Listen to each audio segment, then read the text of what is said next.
Hello, Collective.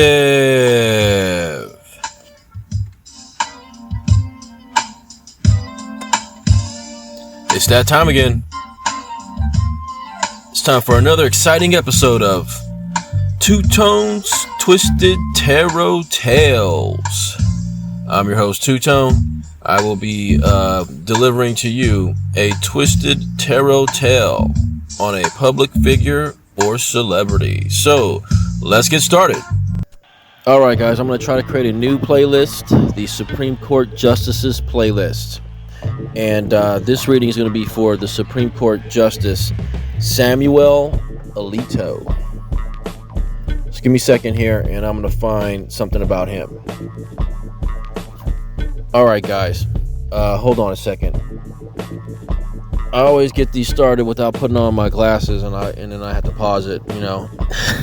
And then I'm trying to do this directly to the mic of my phone, and at the same time read the page on my phone. So, Supreme Court Justice Samuel Alito. Samuel Anthony Alito Jr. is an American lawyer and jurist who serves as an Associate Justice of the Supreme Court of the United States. He was nominated by President George W. Bush on October 31st, 2005, and has served since January 31st, 2006. He is the second Italian-American justice to serve on the U.S. Supreme Court after Antonin Scalia, and the 11th Roman Catholic. Guys, something's happening with Catholics taking over the Supreme Court. That's the elephant in the room, guys. We got to talk about it. It has to happen. Okay? And for the record, I'm not an atheist. I got spiritual beliefs. But for the record, I used to be a Catholic. Anyway, let's get back to Supreme Court Justice Samuel Alito. Raised in Hamilton Township, New Jersey, and educated at Princeton University and Yale Law School, Alito served as the U.S. Attorney for the District of New Jersey and a judge on the U.S. Court of Appeals for the Third Circuit, Philadelphia, Pennsylvania, before joining the Supreme Court. He is the 110th Justice. In 2013, Alito was considered one of the most conservative justices on the court. He has described himself as a practical originalist. Alito's majority opinions in landmark cases include McDonald v. Chicago, Burwell v. Hobby Lobby, Murphy v. NCAA, Janus v. AFSCME, and Dobbs v. Jackson Women's Health Organization. In his early life and education, Alito was born in Trenton, New Jersey, the son of Samuel A. Alito Sr., an Italian immigrant, and Rose Fradusco, an Italian American. His grandparents came from Rossella Ionica, Calabria, and Palazzo San Gervasio Basilicata in southern Italy. Alito's father earned a master's degree at Rutgers University and was a high school teacher and later the first director of the New Jersey Office of Legislative Services, a state government position he held from 1952 to 1984. Alito's mother was a school teacher. Both are deceased. Hold on a second, guys. I'm not going to read everything, guys. I don't have time for all that. Early legal career. After graduating from school, Alito clerked for Third Circuit Appeals Judge Leonard Garth in Newark, New Jersey in 1976 and 1977. He interviewed with Supreme Court Justice Byron White for a clerkship, was not hired. Between 77 and 81, Alito was Assistant United States Attorney District of New Jersey. There he served under Chief of the Appeals Division, Assistant U.S. Attorney, later Federal Circuit Judge Marianne Trump Berry. So Alito, during his early legal career, served under Trump's sister. Berry and Alito later served alongside each other as judges on the Third Circuit. While an assistant U.S. attorney for New Jersey, He prosecuted many cases involving drug trafficking and organized crime. Career as adjunct professor.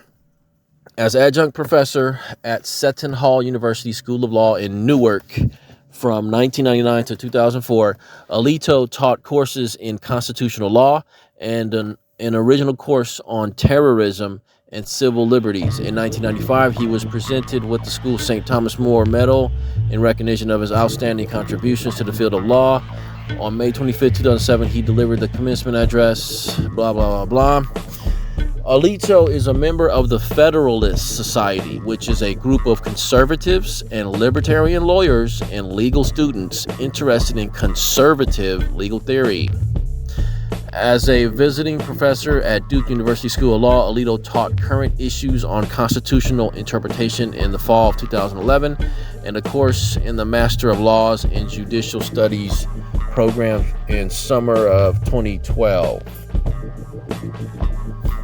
Court of Appeals judge and nomination and confirmation. Third Circuit judges Leonard I. Garth, for whom Alito clerked, and Marianne Trump Berry, who was related to Donald Trump, under whom Alito worked as an assistant U.S. attorney, recommended Alito's judicial nomination to President George H.W. Bush. That's Bush Sr. That guy's like the devil right there. On February 20th, 1990, Bush nominated Alito to the United States Court of Appeals for the Third Circuit to a seat vacated by John Joseph Gibbons. The American Bar Association rated Alito well qualified at the time of his nomination. He was confirmed by unanimous consent in the Senate on April 27, 1990, and received his commission 3 days later as a Third Circuit judge. His chambers were in Newark, New Jersey. Okay, here's something notable. Notable opinions. Abortion. On a Third Circuit panel, the majority in Planned Parenthood v. Casey overturned one part of a law regulating abortion. The provision mandating that married women first inform their husbands if they sought an abortion. Alito, the third judge on the panel, disagreed, arguing that he would have upheld the spousal notification requirement along with the rest of the law. There's a lot of issues he's on the wrong side of. It's just too many to name right now, so hold on. You know what? I will go ahead and name them. So he has a dissenting opinion on United States versus Rybar, arguing that a U.S. law banning private citizens from owning submachine guns was similar to one struck down by the Supreme Court in United States versus Lopez, and thus outside the authority of Congress under the Commerce Clause of the U.S. Constitution. Here's another one. A majority opinion in Chittister versus Department of Community of Economic Development. This case concerned an employee's claim of wrongful termination under the Family of Medical Leave Act against the Commonwealth of Pennsylvania. States are free to maintain sovereign immunity under the U.S. Constitution. Since Pennsylvania had maintained its immunity to such suits, Alito affirmed the lower court's dismissal of the employee's claims. A majority opinion in Sakes versus State College Area School District, holding that a public school district's anti-harassment policy was unconstitutionally overbroad and therefore violated First Amendment guarantees of free speech. Here's another one. Majority opinion in ACLU versus Schindler, holding that a government-sponsored holiday display consisting solely of religious symbols was impermissible, but that a mixed display including both secular and religious symbols was permissible if balanced in a generally secular context. Okay, here's another one. A dissenting opinion in CH versus Olivia, or CH versus Oliva, arguing that the removal and subsequent replacement in a less conspicuous spot of a kindergartner's religious themed poster was at least potentially a violation of his right to free expression. Fourth and Eighth Amendments. A dissenting opinion in Doe versus Grudy, arguing that qualified immunity should have protected police officers from a finding of having violated constitutional rights when they strip searched a mother and her 10-year-old daughter while carrying out a search warrant that authorized the search of a residence. A unanimous opinion in Chadwick Jenica holding that there was no federal constitutional bar to the indefinite confinement of a man in prison for civil contempt because he would not pay his $2.5 million debt to his wife. Civil rights. A majority opinion in Williams versus Price granting a writ of habeas corpus to a black state prisoner after state courts had refused to consider the testimony of a witness who stated that a juror had uttered derogatory remarks about blacks during an encounter in the courthouse after the conclusion of the trial. A dissenting opinion in Glass versus Philadelphia Electric Company, arguing that a lower court did not abuse its discretion in excluding certain evidence of past conduct that defendant had created a hostile and racist work environment. And here's another one.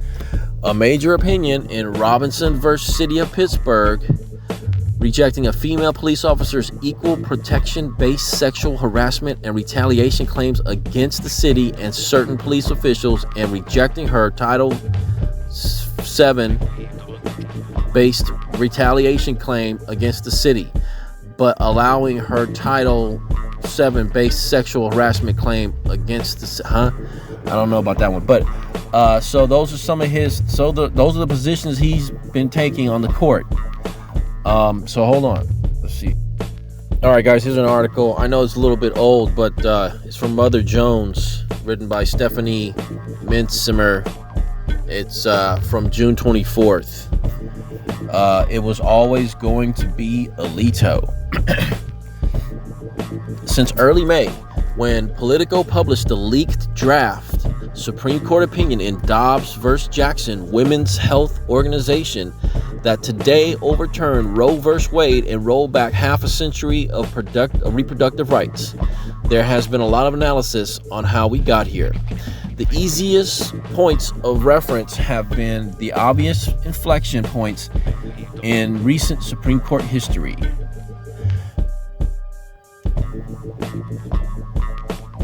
The failure of the late Justice Ruth Bader Ginsburg to retire during Obama's first term, for instance, and the Republican obstruction of President Barack Obama's nomination of Merrick Garland to the court after the death of Justice Antonin Scalia in 2006.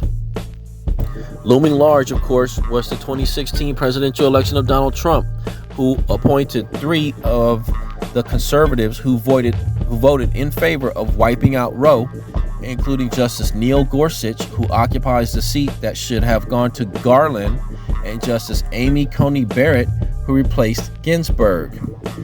But there's one other critical turning point in the road to Roe's demise that often gets overlooked: the failure of President George W. Bush to put his friend and White House counsel Harriet Miers on the high court in 2005. You guys remember that shit? Harriet Miers. She graduated from Liberty University, some fake university. That debacle prompted Bush to replace Sandra Day O'Connor, the court's first female justice, with Justice Samuel Alito, who wrote the Dobbs decision overturning Roe and declared that the real-life implications of the decision on actual humans were beyond the court's concern. We do not pretend to know how our political system or society will respond to today's decision, he wrote. And even if we foresee what will happen, we would have no authority to let that knowledge influence our decision. We can only do our job, which is to interpret the law. After the Dobbs leak, Jamie Lynn Crofts, a writer with Wonkette, a publication that had happily mocked Myers in 2005, tweeted, "Harriet Miers, I'm so sorry." So, Alito came along. I think Sandra Day O'Connor, maybe she should have postponed. I don't know why she ended up standing down at that moment. But anyway, so this is who Samuel Alito is. He's on the Supreme Court, and he's the main guy behind drafting the destruction of Roe. All right, guys, what's up? I'm in the car again. I hope you can see this. This is going to be for Supreme Court Justice Samuel Alito. We want to do a reading for Supreme Court Justice Samuel Alito.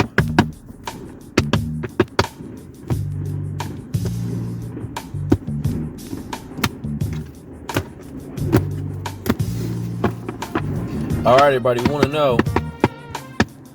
We need 2 cards for Samuel Alito's past. Whoa. Right away, something came out, guys. Look at that. It is the Knight of Swords. So the Knight of Swords is the first card for Samuel Alito's past. And the bottom card is the Page of Cups. So let's get another card for his past. Samuel Alito's past. Yeah, we need to know about Samuel Alito and his past. I think some of us already know. The Ace of Cups is the second card in Samuel Alito's past. The Ace of Cups. Let's see what's the bottom card. What's the bottom card for that card? That is the Magician. Okay. So that's the 2 cards for Samuel Alito's past. Let's take a look at Samuel Alito's present. Whoa, right away. We got 2 cards right away, guys. 2 cards right away. Oh, the 9 of Swords. Yes, that's the card of nightmares. So hopefully, thank God, there is a God. Samuel Alito's having nightmares. Hopefully every night. Every single night. And then the other card for his present is the Ace of Pentacles. So you got 2 aces already. He's got an Ace of Cups in the past and an Ace of Pentacles in the present. But he's got nightmares in the present. And the bottom card for those 2 cards is the 9 of Pentacles. Yeah, that nice, comfortable lifestyle. 9 of Pentacles. Yep. So let's get 2 cards for Samuel Alito's future. Whoa, there's one already. Look at that. Whoa. Whoa, guys, look. This card came out for Samuel Alito's future. So when it's upright, this is the 4 of Swords, upright. When it's upright, it means rest. It means peaceful, tranquil rest. But it came out upside down for Samuel Alito. So in the future, he can say goodbye to peaceful, tranquil rest. Bye. And start enjoying those nightmares a lot more, Samuel Alito. And then the bottom card for that future card is the 7 of Wands. The 7 of Wands. So we need one more card for Samuel Alito's future. Whoa. All right, look at that. This is the 7 of Cups for Samuel Alito's future. The 7 of Cups. I don't know if it's better forward or backward. So in the future, he's not going to have any rest. And he is going to be constantly searching for options for help to try to sleep. He's going to look for melatonin. He's going to look for all kinds of things to try to help him sleep, but he won't find any. Maybe his wife can punch him in the balls in the middle of the night. That might help him. But the bottom card for that card, and perhaps the whole reading, is strength. So Samuel Alito needs to have some strength. That's why he's holding on to that dear friend of his. But the truth is, he's going to be having nightmares forever, and he won't have any rest. Isn't that great? This was a good reading for Samuel Alito. I'm glad. So look, I'm going to have to pause it, take a picture, and then I'm going to do the clarification. Thanks for being with me. All right, guys, we're going to find out what the Knight of Swords. We're looking into the Knight of Swords for Samuel Alito's past. In a reading, the Knight of Swords is someone who has reverence for logic, facts, truth, and justice. Once he is convinced that something is right, he will defend it vigilantly. Yeah, he was defending his conservative bullshit vigilantly in the past, definitely. His defense can be practical, but he excels in communication and shows his skills to best effect in speaking or writing. That sounds like a judge. Yep. His biggest problem is that once he has been convinced, then it is hard to unconvince him. Yup. That is to say, once he decides something is true, that becomes more important than the actual quest for truth. Sounds like every conservative Christian fundamentalist. Yup. Also, while he can speak and write well, he doesn't necessarily have the charisma of the Wands court and can sound pedantic. Yup. You know who's pedantic? That character on The Big Bang Theory, that the tall one, the annoying one, Sheldon. That's a perfect example of a pedantic person. If you must cross swords with him, forget emotion and ethics. Facts and logic, even philosophy, are the best tools. To get him on your side, appeal to his reason or admit that you cannot solve a certain problem, that the challenge is simply beyond you, and that it may be beyond solving it all. He'll happily rise to the challenge. Keywords: focus, goal-oriented, short attention span. Serves truth and justice, dogmatic, relies on facts and logic. Yeah, his facts and logic, that's some bullshit. The next card in Alito's past is the Ace of Cups. In the reading, the Ace of Cups lets you know that we are the recipients of divine love and all that entails. In this cup, we can find forgiveness, grace, peace, and love. We must drink deeply and accept the gift, because until we love ourselves, we cannot love another. If this card arises, you will want to be ready to love another, because the opportunity for a new or newly deepened relationship is on the horizon. Yeah, but he doesn't give a shit about nobody. He doesn't love nobody. He only loves preparation H.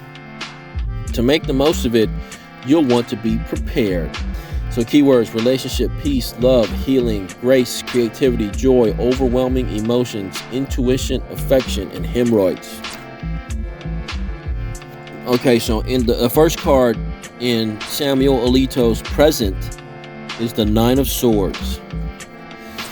In the reading, this card describes those nights we all hate. We can't sleep because we are worried about something.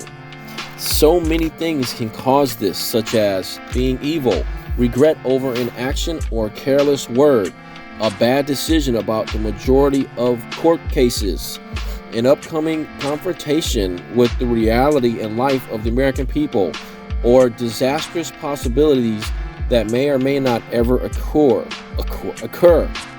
If the problems that plague you are things that you can do something about, then get out of bed, Samuel Alito, make a list, and write out what you will do the next day. Maybe you need to apologize to every woman in America and all American citizens. Perhaps you can revise or alter a stupid, shitty Supreme Court decision you helped to make. Worrying about possible worst case futures can be more difficult, although you can also spend your energy figuring out what you would do if the worst happens, like somebody keeps visiting you at your house, which is happening already, right? So you could also spend your energy figuring out on what you would do if the worst happens, rather than just worrying about whether it will or not, because it's gonna happen. Swords is the suit of logic and planning, knowing that these nights come to all of us. Experiment with techniques until you find one that works for you. Like, take a lot of fentanyl. Supreme Court Samuel Alito, you know what might help you sleep? Take a lot of fentanyl at night. It's going to help you find repose in the face of uncertainty. It is easy to let our thoughts control us, but they are just thoughts. You can choose to let them pass by, like you do as far as, compassion for women, or you can let them come in and take over what they've already done. Demons have taken you over, Samuel Alito. Keywords: obsessive thoughts, sleeplessness, nightmares, regret, worries, guilt, despair, and oppression. The next card in Samuel Alito's present is the Ace of Pentacles. In a reading, the Ace of Pentacles is one of the most auspicious cards to get. It promises the ability to create and share abundance. You will receive a new resource or see an old resource with new eyes, allowing you to make something truly special. Too many children.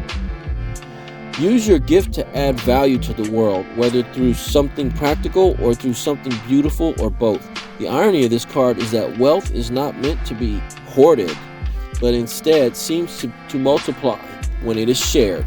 Keywords: abundance, resources, money, wealth, health, comfort, pleasure, creation, luck, achieving goals, small but fortuitous beginnings. So the first card for Samuel Alito's future is the Four of Swords reversed. In a reading, this card reminds us that sometimes the best thing we can do is to take a nap. This can mean an actual short nap or it can mean a metaphoric nap, and both can perform the same functions. There are 3 different times when we should consider a nap or just sleep in general. When we are exhausted, it is much harder to deal with the stresses of daily life. Most people walk through their days in a sleep-deprived state. Being well rested on a regular basis is a good baseline for healthy functioning. Alright guys, so I'm not going to read all the rest of this, but he needs to reprioritize sleep in his daily life. Take mindful breaks before responding to certain situations, or take a longer metaphoric break from a larger problem. And whatever form your nap needs to take, just take it. Just take fentanyl tonight, Supreme Court Justice Samuel Alito. Besides, everything seems a little less dire after a long dirt nap. Keywords: rest, retreat, meditation, peace, recovery, regrouping, careful consideration. And the last card in Samuel Alito's future is the Seven of Cups.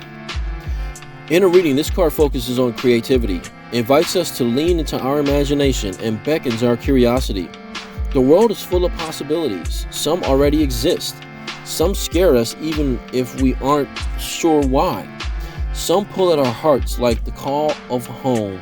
Some draw our attention even though we don't really want them. Some emerge from the realm of all possible futures when we imagine them more fully and feed them with our creative energy. That is important. Whichever dreams you spend the most time nurturing are the ones that are most likely to manifest. Recognize your incredible imagination and your creative power. Keywords: confusion, fantasies, choices, imagination, dreams, illusions, lack of focus, wishful thinking. Alright guys, well, that is the interpretation of these cards for the past, present, and future for Supreme Court Justice Samuel Alito. Alright guys, so now it's time for Samuel Alito's clarification. We're going to be clarifying Samuel Alito's reading with the Infernal deck. Okay, so let's see here. I'm going to find out. We need some clarification for Samuel Alito's reading here. So let's do a shuffle here on camera. Okay. Shuffle on camera. We're gonna do a cut. I don't know how easy it is for you guys to see any of this. I can never tell. It seems like it comes out okay afterwards, but hopefully you can see me shuffling and you can see me cutting. Okay, so let's get a clarification for the first card in Samuel Alito's past, which is the Knight of Swords. Clarification for the Knight of Swords for Samuel Alito. That dirty piece of shit, Samuel Alito. There we go. All right. That helped it come out faster, huh? Maybe I should do that more often. Okay. Oh, sloth. So he was a sloth. That Knight of Swords is a pretty fast knight, but he was a sloth back then. But maybe it paid off because, in the past he wasn't on the Supreme Court. Now he's on it, So he was a slow, steady sloth. Maybe he was always a sloth. Maybe once he got on there, he operated slowly. Typical conservative. Act like they got constipation. We need a clarification for the Ace of Cups for Samuel Alito. Let's get clarification. Oh, there we go. And it landed right on it. Did you guys see that? I hope you saw it. So clarification for Samuel Alito's Ace of Cups is alienation. So maybe back then he was alienated. Okay. And he's not alienated anymore, is he? He is empowered, isn't he? Okay, so that was his past. So now this is his present.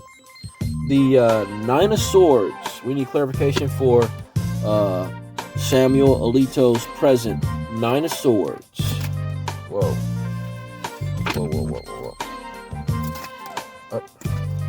Oh, guys. Oh, no. So it was coming out like this, HPV. It is possible for males to get HPV. It is. But it ended up landing like this. So that means he's got herpes and HPV. Samuel Alito has HPV and he has herpes in the present. So I wonder what happened. Maybe it was that slothy behavior from the past. And maybe he got it in the past and that's why he was alienated. Or maybe now eventually he's finally got both of them. So Samuel Alito has HPV and herpes. Okay, stay away from Samuel Alito. His wife needs to go to the doctor. Everybody he touches might get some weird disease, guys. So just stay away from Samuel Alito. That's why he's got nightmares. Look, that's the clarification card for the nightmares card, the Nine of Swords. That herpes. I'm telling you, you can't be doing this kind of shit to American citizens, man. You're gonna end up with herpes. So hopefully this is a lesson to all you weird conservative freaks out there. You keep fucking with the American citizen, you're gonna end up with herpes. So I need clarification for the Ace of Pentacles for Samuel Alito's present. Oh, gonorrhea. Hey guys, he's got gonorrhea too. Look at that. So he not only has HPV and herpes, he also has gonorrhea. Samuel Alito has been behaving very un-Catholic-like. I don't know what he's been up to. Has he been hanging out with the Long Island Lolita Epstein guy? I mean, who knows? Maybe it's those weird Catholic functions he's been going to. Knights of Columbus, huh? Is that what that's about? Was he hanging out the Knights of Columbus? So he's got gonorrhea, HPV, and herpes all right now, currently. Okay, this guy's filthy. He's a filthy degenerate. Let's get a clarification for the Alito's future. Four of Swords reversed. Whoa, came right out. Okay, so that's the lethargy card, but it came out reversed. If he had lethargy, that might help him sleep. But so he's got no lethargy on his restlessness. That's good, though. He's a piece of shit, so he deserves to not be able to sleep, right? We need a clarification for the Seven of Cups. Clarification. Oh, whoa! I don't even know what happened there, guys. I don't even know. But let me get the other one. It fell over here. Okay. I don't know if you can see that. Okay. Let's see. Oh, it landed upside down. So he's got no legacy in the future. And the Seven of Cups is a bunch of options, isn't it? And also he's impulsive. He's so impulsive the card dropped. So he impulsively has no legacy in the future. Thank God. Thank God, because he is a horrible, horrible guy. I'm glad that he impulsively has no legacy. He deserves to have nothing. He's a filthy degenerate. He's a scumbag. He's a scoundrel. He's a fiend. He's a villain. Just like the rest of his masters. Okay. And hopefully he's going to have to live to be like 100 years old with HPV, herpes, and gonorrhea. Okay. And he's already been alienated. He's just going to continue to be alienated. So hopefully this is a good clarification of Supreme Court Justice Samuel Alito. So thanks a whole lot, guys, for liking, subscribing, watching, sharing, and please tell all your friends about my crazy ass show. And until next time, guys, I'll see you later.